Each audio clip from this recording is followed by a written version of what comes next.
So, welcome. Thursday morning. I've been looking at the questions you posted on Wolf, some great questions. I have to start off with my cup of tea, so it always helps to have a cup of tea, get yourself going. So, what we're looking at, four good questions. And I'll just talk them through and offer my opinions. Most of the further reading, if you want to get into that, is from the peak performance articles, and I'll put a link to that at the bottom of that. So, question number one, good question. All four questions. It's a particularly good question. Do you feel anxiety can affect different people depending on the severity of the match? Well, the first thing is we know that people are different in terms of the extent to which they get anxious. You will know your own inner experiences of anxiety. You'll know how nervous you've got before doing something really important, and it's the importance of the task that is a big factor in terms of our anxiety. And then it's the uncertainty of how we're going to go, which is a way that can sort of amplify our nerves. So they're sort of factors that will drive anxiety. If you're a person who gets anxious in many different situations, so you're anxious prior to giving a talk, prior to playing sport, prior to go on holiday, for example, which is or doing things that are new, and you always get anxious, then you're likely to get more anxious, higher anxiety, experience a greater intensity of anxiety than someone who's pretty calm most of the time. None of that really matters. None of that really matters. It provides information. None of it really matters in terms of both people can perform very well. The person who gets anxious frequently probably has to do more work to understand their anxiety, to try and rechange the messages that are coming from that anxiety so that they are not negative, so that they are about arousal, about getting energized, getting ready for performance. Because what we know about anxiety, and this comes up to a question later on, is that it's not something that you control. Anxiety is something that is programmed into us. It's helped us evolve. It's helped us survive. If you didn't get anxious when that big bear would have chased us, our ancestors in caveman times, we wouldn't have known that it signalled danger. Anxiety can signal danger. It can signal to either to run away from the bear, or if you're sort of an angry man, you can get angry, get anxious, and fight the bear. And so anxiety serves a function. Fight or flight is a response you've probably heard about. It's a slightly jokey way of explaining it, but it emphasised the point that either running away from the bear or fighting the bear, if you're going to win, of course. In some of us might fancy going at a bear, most of us wouldn't. Then it's about survival. Second question. Many of the questions that roll into each other. In relation to catastrophe theory, can you get over aroused, and how do you manage that? Another good question. Drink my cup of tea again. Now, identifying the optimal level of arousal is difficult. It would be absolutely fabulous if we could measure anxiety in the same way we measure things like VO2. Stick them on the treadmill, stick some pins in them to get their blood out, stick a gas analyzer on their face, and so on and so forth. You measure your breathing, out come a load of numbers, say that's the very relative measures, your absolute measures you've got. In anxiety, it's much more difficult, much more difficult. We can kind of infer from the heart rate that if someone's anxious, if they're sitting down and they do something highly worrying, then we'll see a rise in heart rate, we'll see a rise in galvanic skin responses, so there'll be a change when there'll be a change when people become anxious. The pattern will vary. It's the kind of thing that goes on the Jeremy Kyle show, that they try to make inferences about people lying from galvanic skin responses. Trouble is with all those, you see, you can fix them. The relationship between the actual emotion experience is not always that clear, and so we would like to think that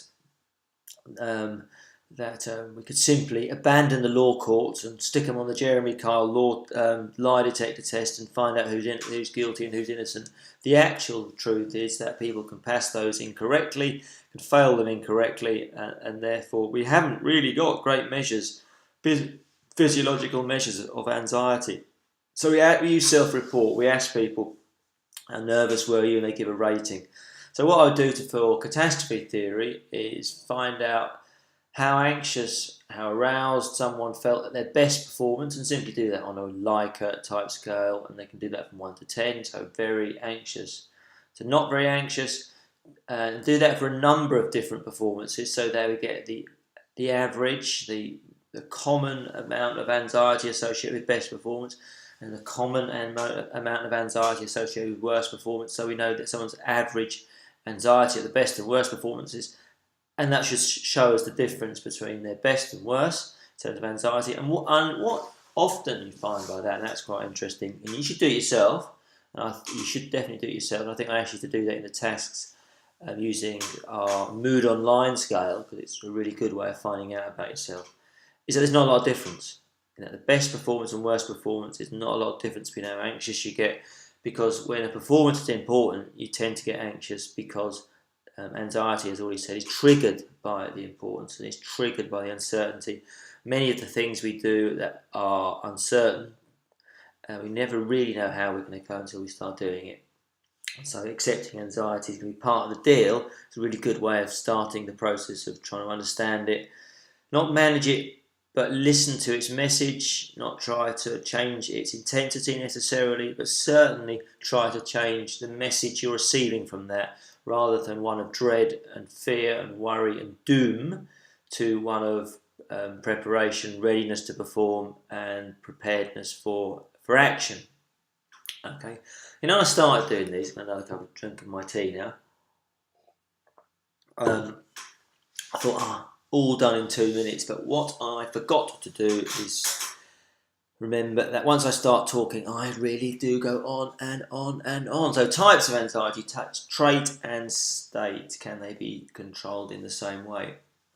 Well, okay, control isn't the word I would choose to use. I would choose to use the word regulate, and in terms of what you're trying to do with them, I'd choose the word to try and reinterpret. You'd use similar types of strategies to try and influence your anxiety. Trait anxiety, of course, is a personality disposition, relatively hard to shift, but you can shift the appraisal of anxiety, and you do that via lots of different strategies. So things like using imagery to get a sense of feeling successful in the task you're about to do, a sense of overcoming the challenges that you're about to face. I'm not a great fan of imagery that seems to look unrealistic, but I quite like advising imagery that overcomes the challenge, so that you really focus on what is going to be the difficult part of the competition, difficult part of the task you're doing, and see yourself doing it, see yourself unpacking those ins and outs and exactly where you need to dig deep, so you understand that a best performance requires quite a bit of effort, and you can deliver that accordingly. Right, question 4. In terms of an athlete performing better with higher levels of anxiety, would this be physically draining during a competition? Now, I think this is a really great question, because we do know that self-control is quite tiring. If we continually have to do tasks of self-control, and that is trying to manage your anxiety, trying to hold concentration in a noisy room, trying to do 2 things at once, it can be fatiguing. The straw that broke the camel's back tends to describe when we get really, when our self-control capitulates at the end of the day, or goes wrong after a number of stressors. It could well be that if you're constantly having to manage your emotions, eventually this leads to a poor performance.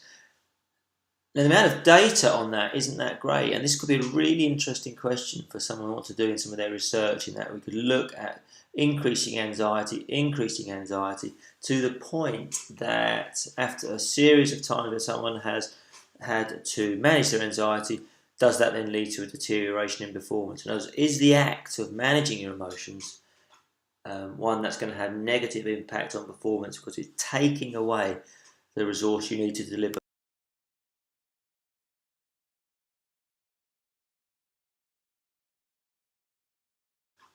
Okay, in conclusion, I got cut off then. I just started at the end of my sentence, chopped out. Good set of questions. Hopefully I've answered them for you. As I provided some reading on emotions, emotional regulation, done lots of research on that, and I've got lots of videos in my YouTube channel, it's all free, so that's great. You can go and get some of those if you want. You can contact me on email, and I'm happy to answer any questions, or better still, chuck them on this blog, and I'll answer them all for everyone. Okay, enjoy Ross's lecture. He is he's a star man to lead this module. Does a great job for the university, and we thank him greatly. Right, is that what? Is that enough, Ross? Or, okay, no, you can give me it later. Good man.